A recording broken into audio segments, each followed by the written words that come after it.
Amigas y amigos, muy buenas tardes tengan ustedes. Los saluda con el afecto de siempre José Manuel Villalpando, aquí en una emisión más de su programa, La historia que quiero vivir, que está disponible todos los sábados a partir de las 5 de la tarde, hora en el que se sube, aparece o puede consultarse o verse en el canal de YouTube de, valga la redundancia, José Manuel Villalpando. Canal en el que ustedes ya bien lo saben, hay literalmente centenares de programas anteriores que están disponibles para que ustedes los vean, los escuchen, cuando gusten, cuando quieran, cuando puedan, cuando lo deseen, con la salvedad, repito, de que los sábados a las 5 de la tarde aparece el que corresponde a cada semana, a cada 8 días. Gracias, amigas y amigos. Les reitero, como siempre, que este canal, que este programa, no tiene ningún fin utilitario, ni económico, ni monetizado, que es solamente por el gusto y la pasión compartida con ustedes por platicar de historia. Naturalmente, les reitero, como siempre, que están a su disposición las vías electrónicas que permiten comunicarnos, bien sea a mi correo villalpandohistoriador@gmail.com, a mi página de Facebook Villalpando la Historia, o también al propio canal de YouTube que permite hacer comentarios, aunque he visto que hay muy poca gente que lo hace. Pero de todas maneras está disponible, es un canal que tiene ya no sé cuántos miles de seguidores, más de 40,000, y pues simple y sencillamente agradezco a ustedes el que se hayan suscrito y su preferencia. Amigas y amigos, no se hable más, y si les parece bien vamos a dar inicio al programa de hoy. Y como la semana anterior hablamos del cumpleaños número 700, de los 7 siglos de existencia de la Ciudad de México, a través de varios momentos estelares, así los llamé, de alguna manera imitando a Stefan Zweig en sus grandes momentos estelares de la humanidad. Bueno, yo también quise hacer ese programa a partir de lo que a mi juicio son los momentos estelares más interesantes, más importantes de la historia de la Ciudad de México. Y hoy prometo terminar ya este tema, pero ahora con una visión un poco diferente. Porque la semana anterior culminábamos en realidad ya en la época revolucionaria, y pues ahora quiero rendir mi propio y muy personal homenaje a esta Ciudad de México, a esta mi ciudad. Una ciudad, la Ciudad de México, en la que nací hace ya 67 años y pico. Una ciudad, además, también en la que nació mi esposa. Una ciudad en la que nacieron mis hijas. Una ciudad en la que ya nacieron mis nietos. Una ciudad en la que están sepultados mis padres. Una ciudad, pues, a la que amo. Una ciudad a la que quiero muchísimo y que me gusta también de forma abundante, mucho. Y por esto quisiera yo, pues, evidenciar, testimoniar esta pasión que tengo por esta Ciudad de México, ahora con esos mismos momentos estelares, pero ya vistos desde la óptica mía muy personal. Miren, déjenme comentarles primero un poco de mi biografía citadina, aquí, chilanga, como se dice despectivamente. Porque cuando yo nací, en el año de 1957, mis padres, como sucede con muchas personas de la Ciudad de México, habían migrado de alguna parte del interior de la República. Mi papá era de Aguascalientes, mi mamá era de Toluca, y ambas familias habían, pues, dejado sus lugares de origen para venir a asentarse aquí en la Ciudad de México, sobre todo por el desarrollo personal y profesional de las personas. Así que a mí ya me tocó nacer aquí, en la Ciudad de México, y específicamente viví mi infancia en la colonia Popotla. Una colonia muy singular, que es fácil de localizar. Bueno, hay una estación de metro ahí cercana con ese nombre, y que está exactamente, pues, muy cercana a las instalaciones del antiguo colegio militar, precisamente allá en Popotla.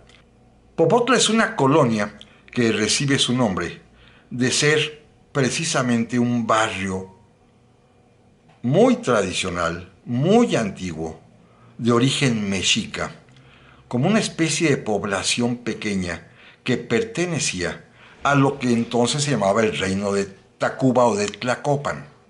Popotla puede ser una pequeña poblacioncita, está muy cerca en realidad de Tacuba, y este lugar pues fue desde muy temprano, en la época primero prehispánica y después ya colonial, fue poblado.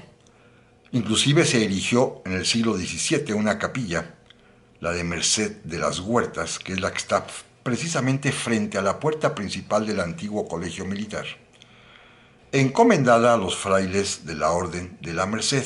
Y alrededor de esta capilla, pues hubo población. Es la colonia Popotla, que por razones raras de esta cosa de la nomenclatura urbana, la misma colonia y la calle donde yo nací, que es la calle precisamente de Merced de las Huertas, allí en Popotla, tiene varios nombres la colonia. Además de Popotla, se llama Santo Tomás. Además también se llama Nextitla. Además también se llama Un Hogar para Nosotros. Y en fin, tiene una nomenclatura muy vasta la colonia, pero a mí me gusta todavía llamarla, en su versión histórica, de 7 siglos, Popotla.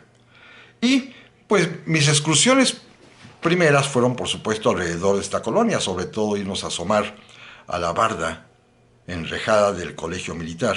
Y debo comentarles además también que mi primera vivencia, si ustedes quieren, o gran recuerdo, es que precisamente la casa de ustedes, la casa que era de mis padres y que hoy pertenece a mi hermana, la ventana de mi recámara daba directamente, a menos de 100 metros de distancia, con el colegio militar. Hoy ya se interponen muchos edificios y condominios que se hicieron en ese trecho, pero en aquel tiempo la ventana directa me permitía escuchar todos los días a las 5:30 de la mañana el toque de Diana, que era ejecutado por la banda de guerra de los cadetes del colegio militar, y seguramente por eso desde muy chico mi reloj biológico está acostumbrado a madrugar, y así se me ha quedado la costumbre todos los días de mi vida, aún sábados y domingos, para desesperación de mis seres queridos que me dicen: ¿qué haces levantado tan temprano? Bueno, las primeras excursiones fueron alrededor de Popotla, del colegio militar, y las extendí poco a poco en mi infancia hacia la casa de mi abuela, en la colonia Náhuac, también por ahí muy cerca, pasando por el árbol de la noche triste. Ella vivía en la calle de Mar Adriático, así que también pues le di la vuelta a todos esos rumbos, incluyendo, por ejemplo, el famoso Pensil, la colonia Pensil, que es vecina de la Náhuac. Ahí está ese edificio antiguo del siglo XVIII que me interesó siempre desde muy niño, me llamó la atención, y que ya años después fructificaría en un librito mío sobre el virrey Bernardo de Galvez, libro que se llama La Virreina, en donde hablo específicamente del Pensil, que es un sitio que él eligió para ir a descansar.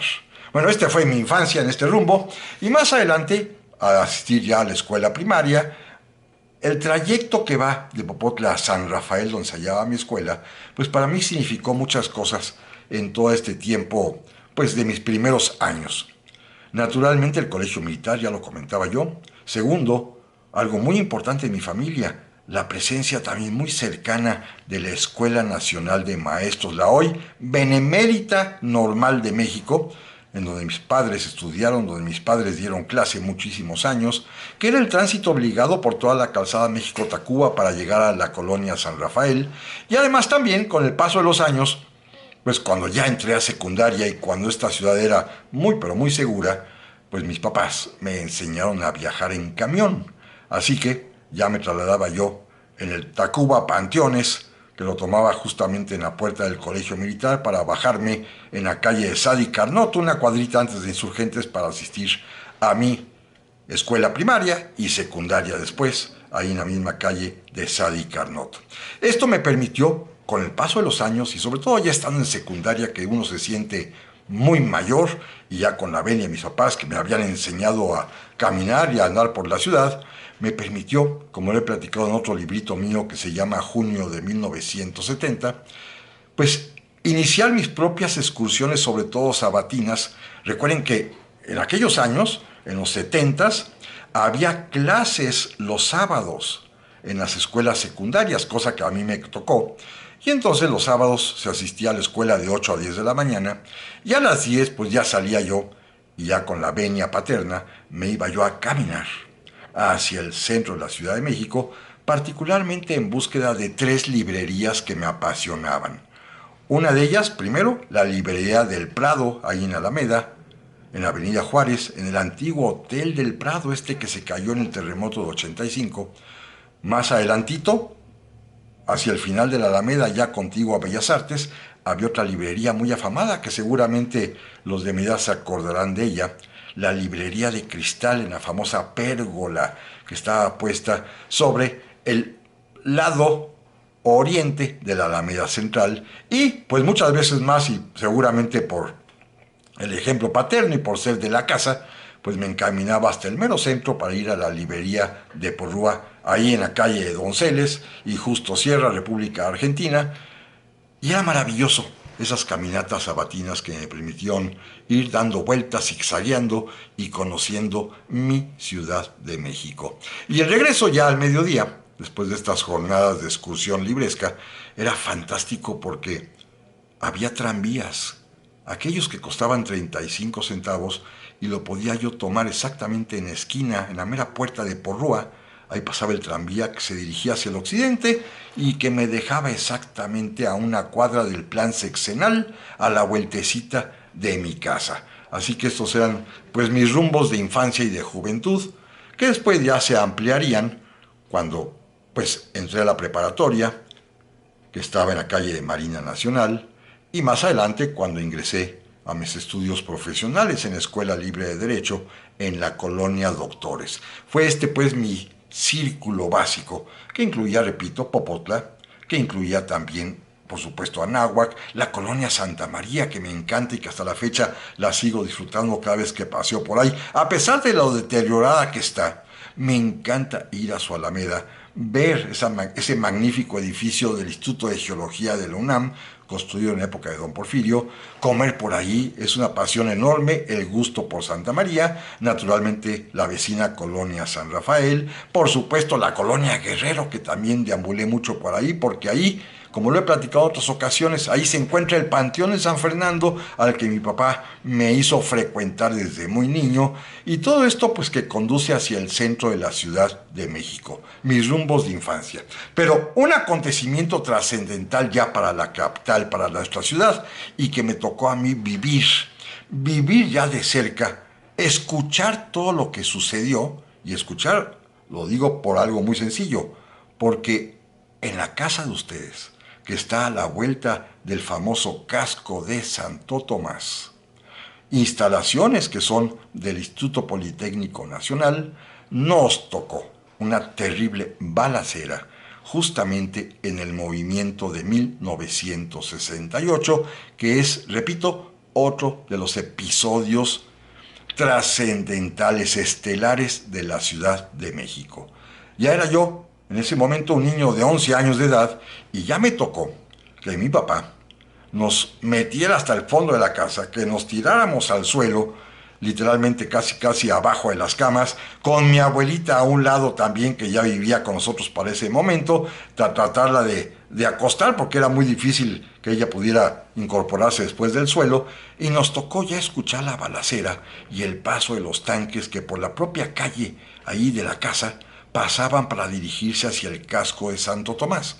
Un movimiento que se extendió, como todos sabemos, a toda la ciudad capital, que naturalmente afectó desde la ciudad universitaria, que ya frecuentaba yo también mucho porque mis papás eran profesores también en la UNAM, hasta el centro de la ciudad allá en San Ildefonso y que repercutió acá en Santo Tomás, en Popotla, en el casco de Santo Tomás. Este fue el movimiento del 68 que, repito, yo ya presencié, por lo menos auditivamente, además de que sabíamos por las noticias todo lo que estaba sucediendo en la capital de la República. El movimiento de 68 es algo que nunca podré olvidar. La presencia a la vuelta de la casa de los tanques, el acercarnos a ver a los soldados, inclusive les llevábamos de comer porque había momentos en que no les habían servido el rancho, y pues finalmente esa zozobra de que algo estaba pasando en nuestra ciudad.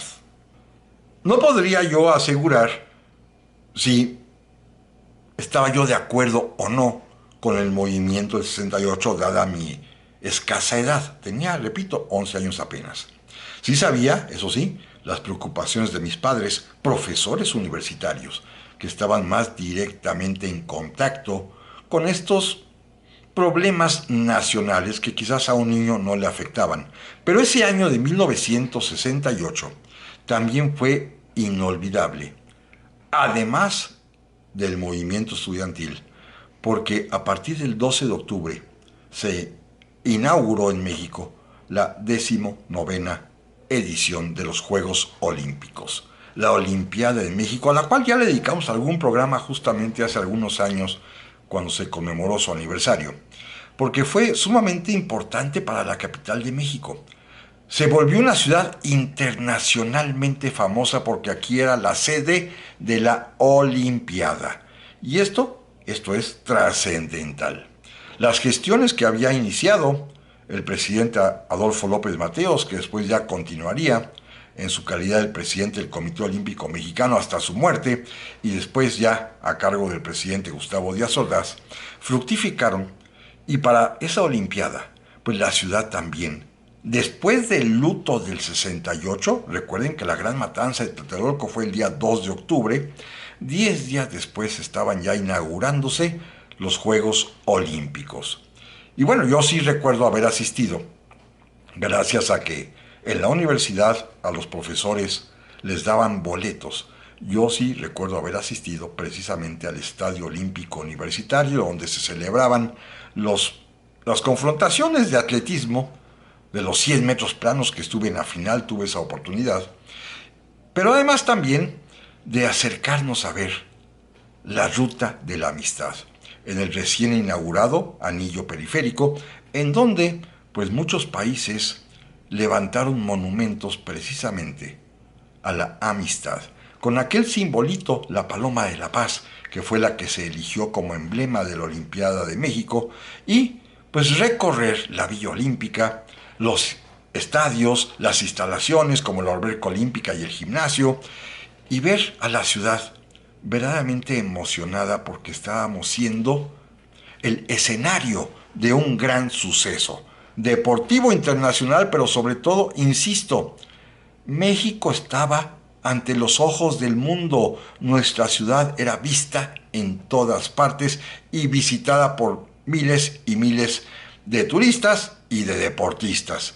Esto fue un momento espectacular que yo guardo en mi corazón, porque mi papá, recuerdo, nos llevó al Monumento a la Raza para ver pasar allí la antorcha olímpica el mero día 12 de octubre de 1968, día precisamente llamado entonces de la Raza, y ahí se detuvo la antorcha olímpica. Ahí la sacaron de unos botes que la traían encendida, y ahí encendieron ya la antorcha, que a partir de ahí se fue corriendo hasta el Estadio Olímpico de Ciudad Universitaria, donde se inauguraría la Olimpiada. Yo estuve ahí, chamaco de 11 años, casi recién cumplidos, ahí estuve presenciando este enorme esfuerzo mexicano de darle a la capital de nuestro país esta lucidez internacional.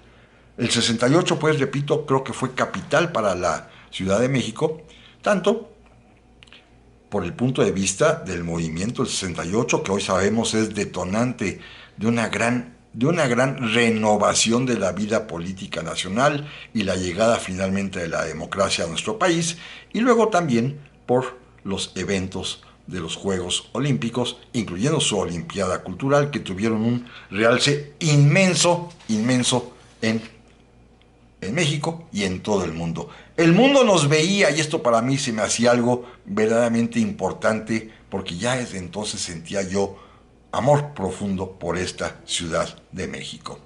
La vida pasa, la vida pues avanza. Decía yo, ya mis estudios de preparatoria en la colonia Anáhuac, en Marina Nacional. Más tarde, mis estudios profesionales, como lo señalaba, en la Escuela Libre de Derecho, aquí en la colonia Doctores, en los linderos con el centro histórico, lo cual pues me va a permitir pues avanzar en el conocimiento de otros rumbos diferentes.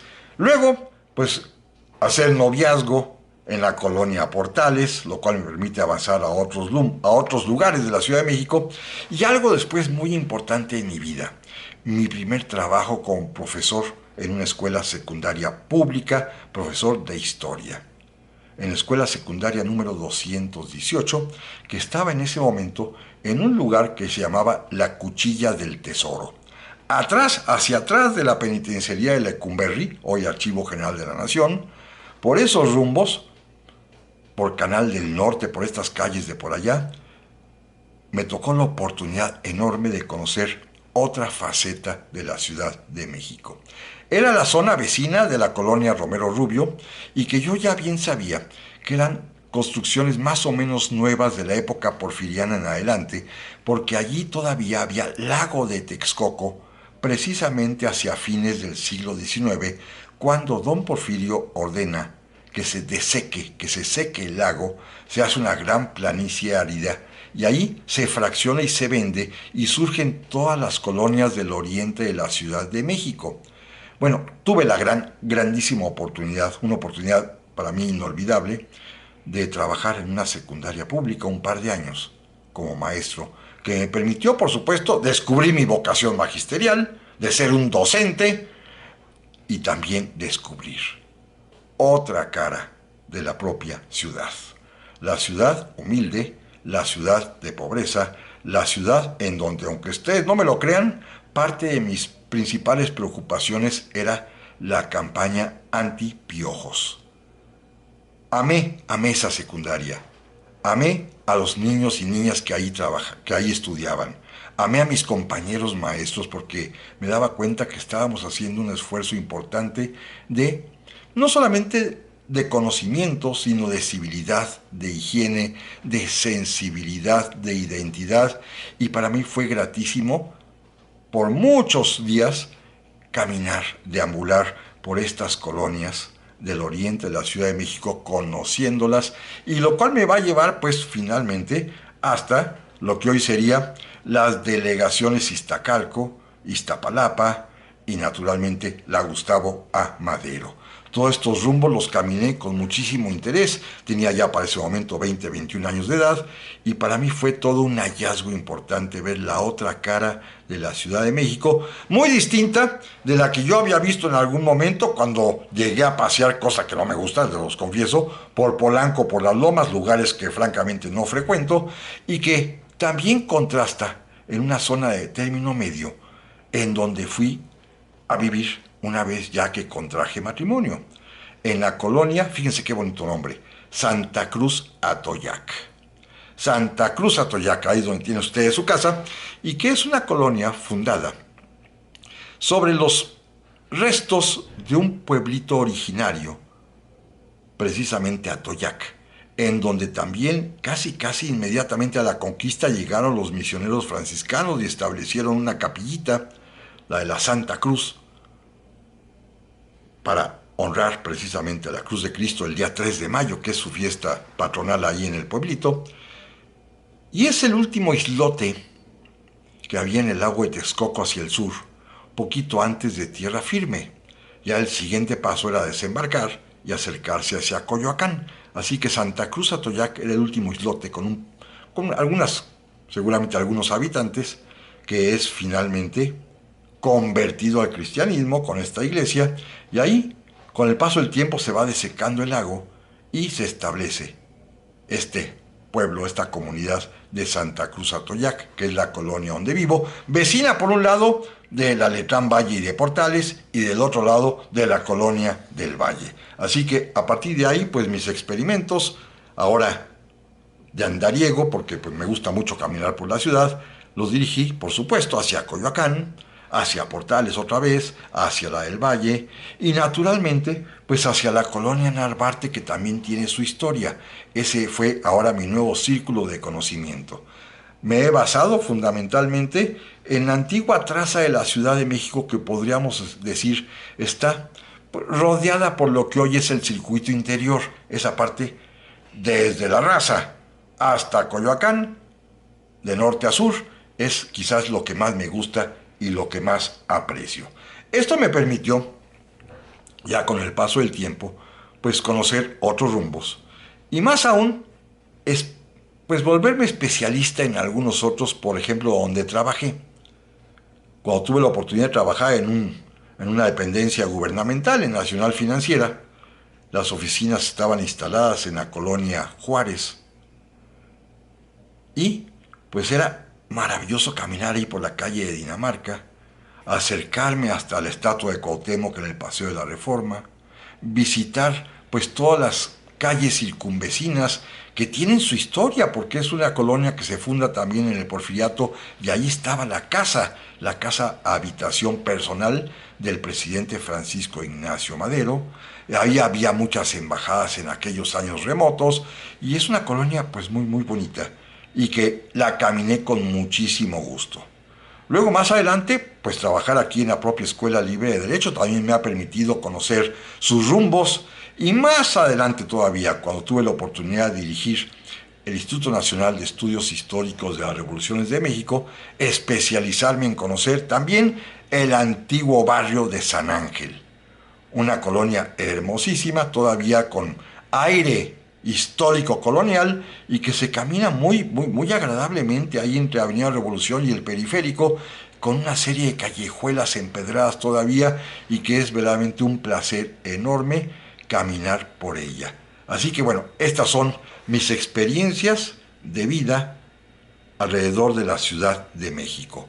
¿Por qué? Porque es una ciudad que me gusta caminar, que me gusta conocer. Cada vez que descubro algo nuevo, pues me emociona, porque no siempre se sabe todo, ¿eh? Naturalmente, pues he leído lo que opina Luis González Obregón, José María Marroquín, Artemio de Valle Arizpe y muchos otros autores, como el contemporáneo Héctor de Mauleón, que ha hecho una serie de crónicas sobre esta ciudad capital literalmente maravillosas. Hay mucha bibliografía al respecto, pero en este caso lo que prefiero es ser la bibliografía viva, mi propia vivencia y experiencia, repito, de esta ciudad que amo, de esta ciudad que me gusta mucho, de esta ciudad en la que vivo verdaderamente con placer todos los días, porque es mi ciudad. Pero amigas y amigos, no se vayan, que en un momento más vamos a continuar con este tema. Ya estamos aquí, amigas y amigos, para la segunda parte del programa de esta semana, que está dedicado a mi homenaje personal a esta Ciudad de México, en ocasión de que ha cumplido 700 años desde su fundación.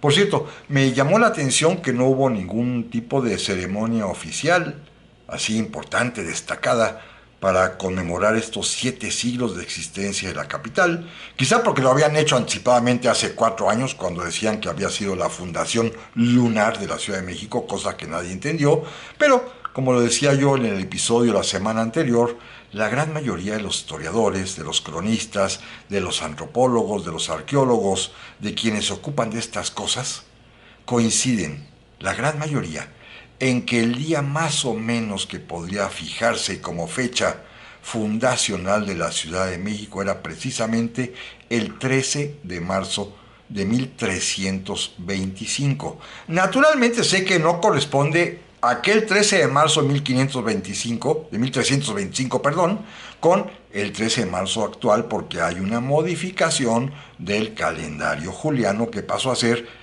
ahora el calendario gregoriano, que es el que nos rige actualmente, modificación que afecta varios días. Pero para efecto simbólico, la fecha del 13 de marzo pues sigue siendo, creo yo, la válida, la vigente, y por eso hemos dedicado este programa y el anterior justamente al cumpleaños 700 de la Ciudad de México. Déjenme comentarles que hay 2 momentos trascendentales más todavía, importantes, trágicos, que vale la pena resaltar en una historia que pudiera hacerse de estos momentos estelares de la Ciudad de México. Y son 2 momentos terribles. Uno de ellos, el terremoto del año de 1985, el cual a mí me tomó ya en mi casa. Salir corriendo de ella con mi hija en brazos, porque el susto fue terrible. Después de eso, tratar de ir hacia mi trabajo, allá en la colonia Juárez, al cual no pude llegar porque el embotellamiento era durísimo, pero al mismo tiempo irme enterando en el radio de toda la serie de desgracias, derrumbes, muerte que ocurrieron durante esa mañana del día 19 de septiembre de 1985.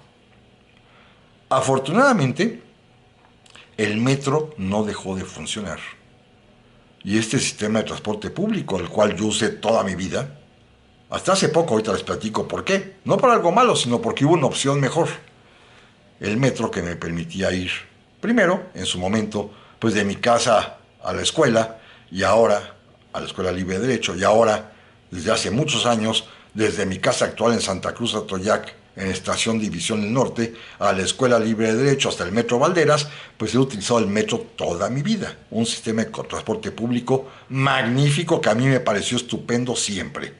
Ya lo cambié, pero ahorita le explico por qué. Pero bueno, el metro seguía funcionando y eso me permitió ir a mi trabajo, aunque fuera caminando un poco.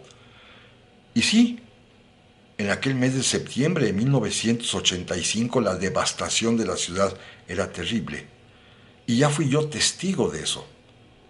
Testigo, naturalmente, de ver centenares de edificios destruidos. Testigo como voluntario porque nos juntamos varios para llevar hielo al antiguo Parque Delta del Seguro Social para poder conservar los cadáveres que ahí se acumulaban en lo que eran identificados. Testigo porque esta ciudad sufrió enormemente esos días del terremoto.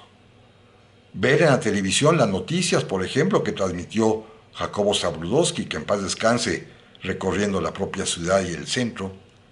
Ver los destrozos que ocurrieron en Tlatelolco y enterarnos que Plácido Domingo estaba allí colaborando en el rescate de las víctimas.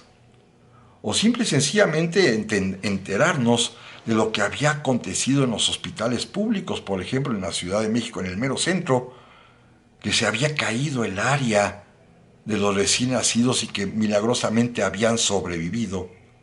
Todo esto fue una serie de sacudidas que en el año de 1985 pues cimbraron literalmente a la Ciudad de México, además del propio sismo.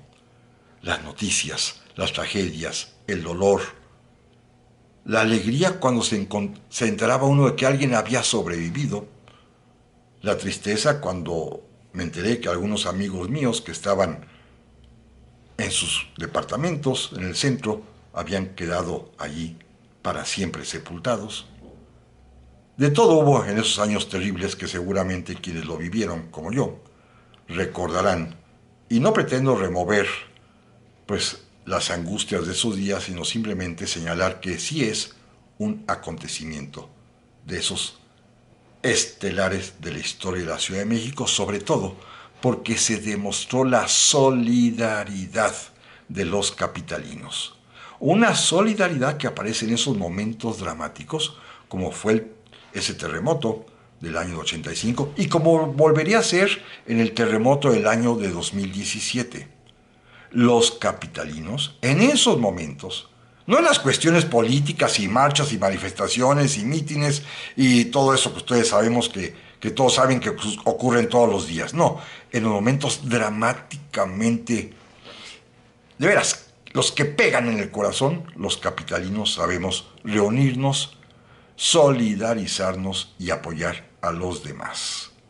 Y el otro episodio igualmente trágico, igualmente devastador, desde otro punto de vista. En 2020, la epidemia de COVID. Serían como 2 años finalmente de este mal terrible que fue el COVID, que ocasionó miles y miles, centenares de miles de víctimas en nuestro país, la gran mayoría concentrados aquí en la Ciudad de México.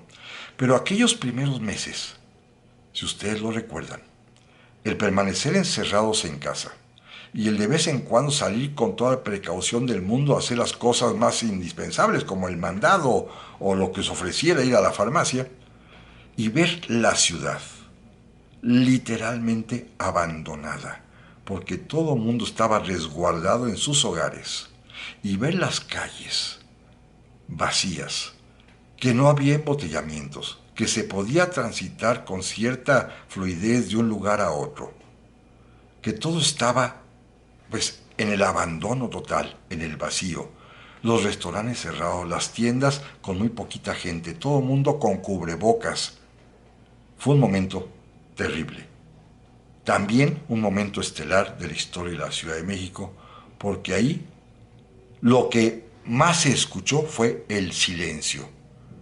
Un silencio que solamente se rompía por el paso de las ambulancias y cuando sabíamos por los gritos de alguien, por lo que sucedía en una casa vecina, que alguien había quedado afectado, había sido llevado al hospital o que había fallecido. Estos fueron momentos verdaderamente dramáticos, también estelares de esta ciudad, que como nunca en ella reinó el silencio y el pánico, porque este enemigo, el COVID, no sabíamos en qué momento podía hacernos daño a nosotros o a nuestras familias. A mí me dio COVID, pero ya después de vacunado, sí tuve COVID y pues gracias a Dios ya no fue una enfermedad tan terrible como había sido en un principio en la pandemia, cuando no había ni siquiera un remedio, cuando menos había vacunas y cuando ni siquiera alcanzaban los servicios hospitalarios para darse abasto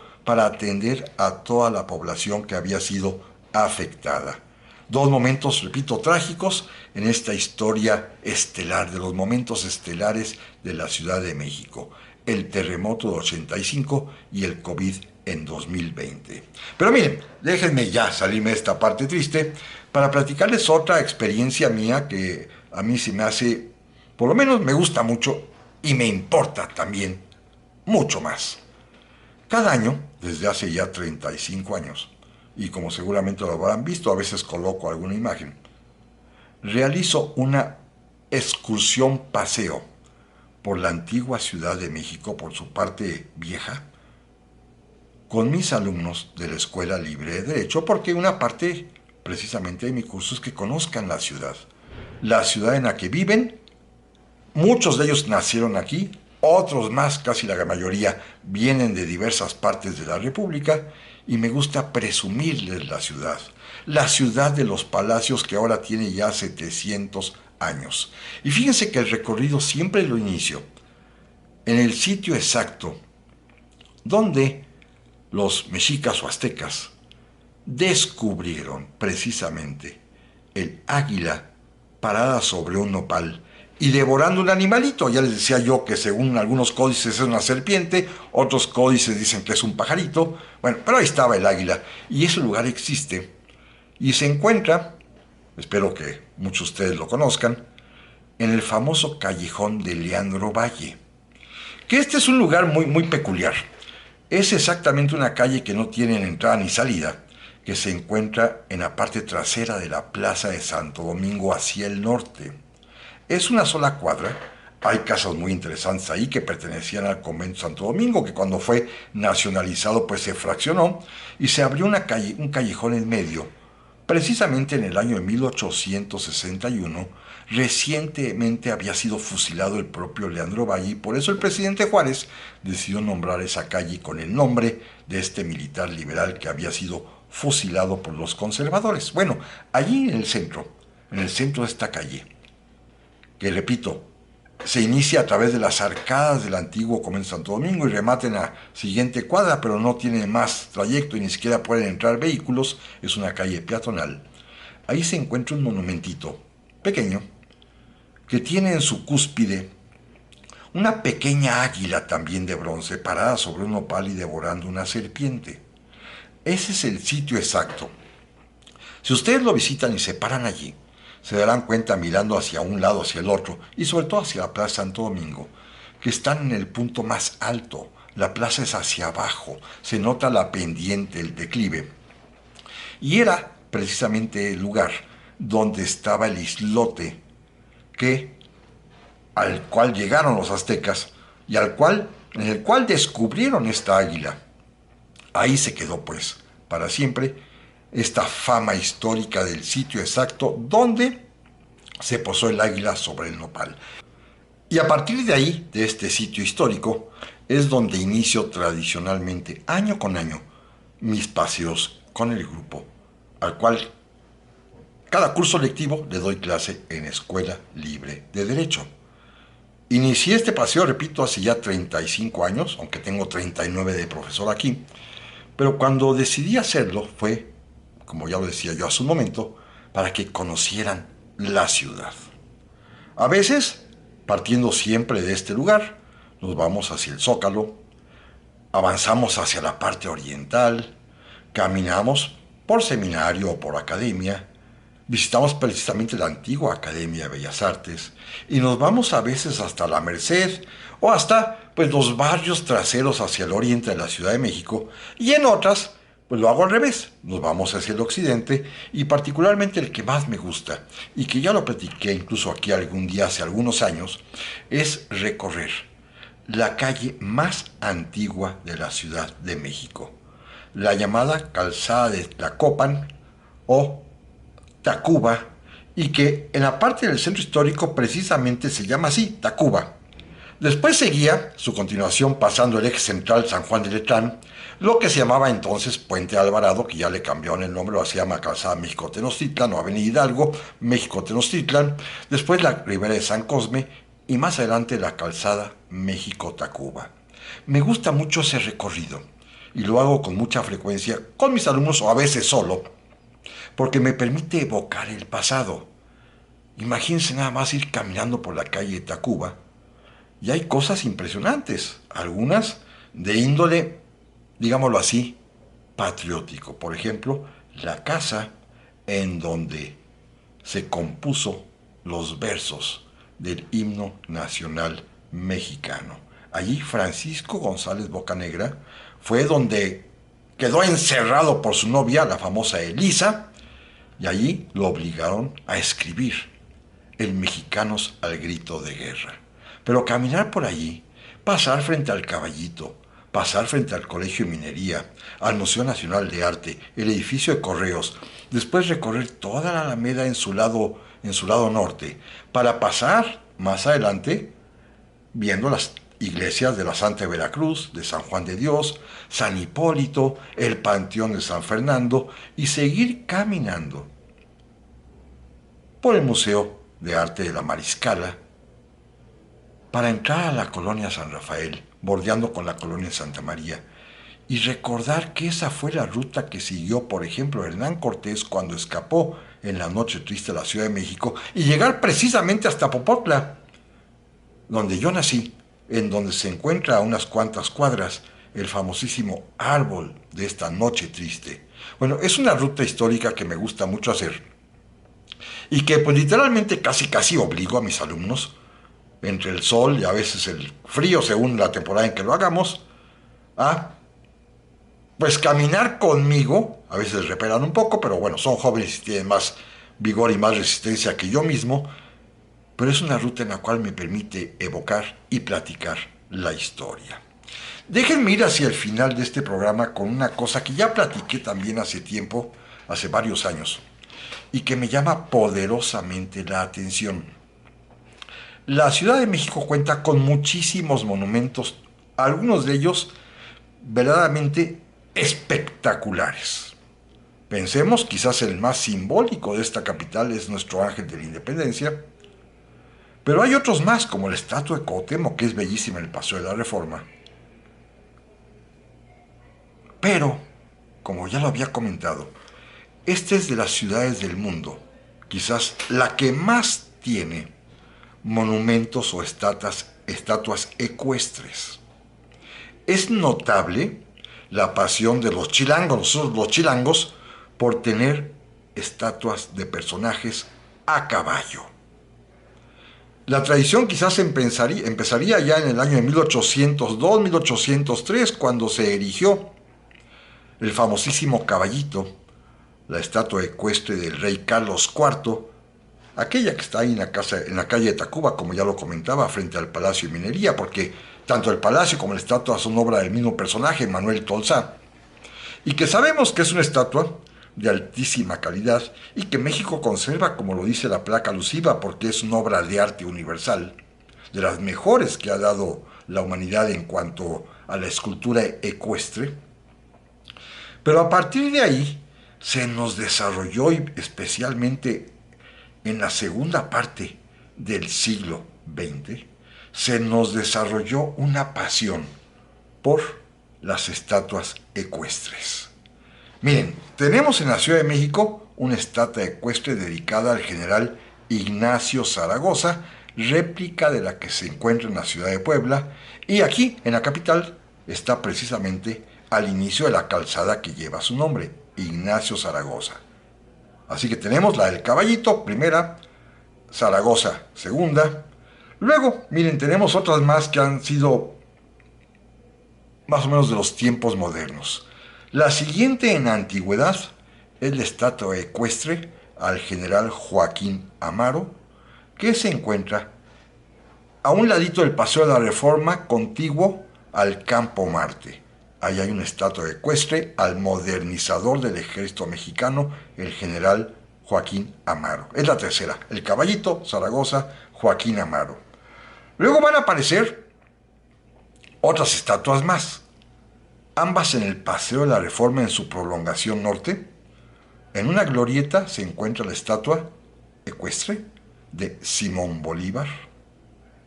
En otra glorieta todavía más al norte, también otra estatua ecuestre, ahora del general José de San Martín, es decir, los dos grandes libertadores de América del Sur, Bolívar de la Gran Colombia, que incluye Venezuela, Colombia, Ecuador, Panamá y Bolivia, y José de San Martín, que consumó la independencia argentina, de Chile y del Perú.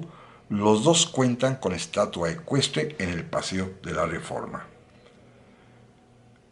Luego vendrán estatuas para mexicanos. La siguiente en orden de antigüedad fue la que se levantó, la que se erigió en honor de Pancho Villa, que se encuentra en la avenida División del Norte, precisamente, el cuerpo de ejército que él comandaba, estatua que se localiza en el famosísimo Parque de los Venados, muy cerquita de la casa de ustedes, ahí en Santa Cruz Atoyac. Ahí está el Parque de los Venados con una estatua ecuestre de Pancho Villa.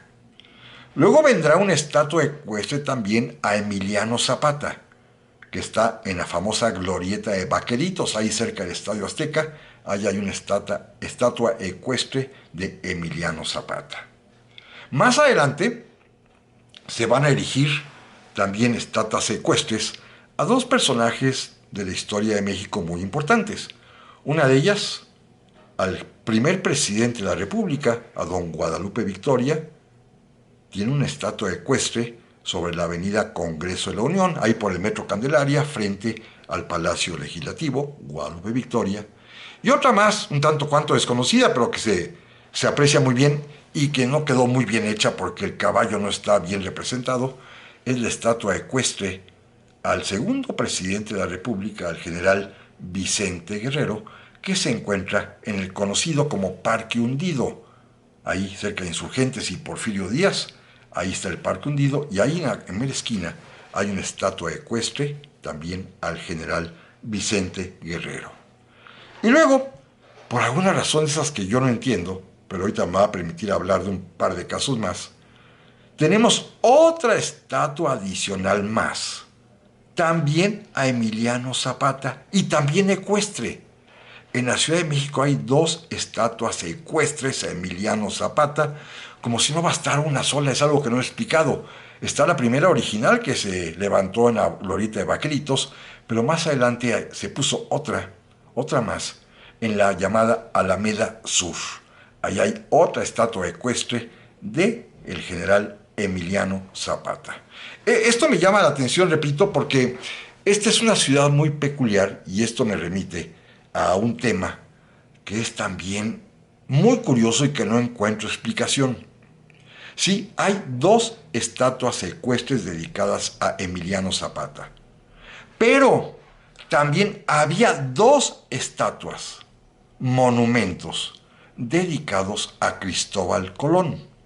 Uno de ellos, que todos conocemos, que estaba en el Paseo de la Reforma, en la glorieta de Colón precisamente, y el otro sobre la misma calle, no Reforma, sino la transversal, que es Ignacio Ramírez, frente a la estación de Buenavista, de los ferrocarriles, allá hay otro Cristóbal Colón. Teníamos dos estatuas, dos monumentos a Colón. Nunca entendí por qué.